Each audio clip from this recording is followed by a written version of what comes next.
একটা কৃষকই বোঝে মাঠে ফসল ফলাতে কতটা কষ্ট হয়।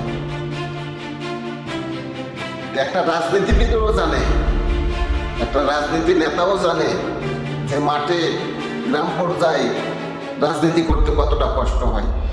বছর তাদের কেমন কাটছে, 15টা বছর তাদের উপর কত নির্যাতন চলছে, শহরের সাহেবরা কি বুঝবে।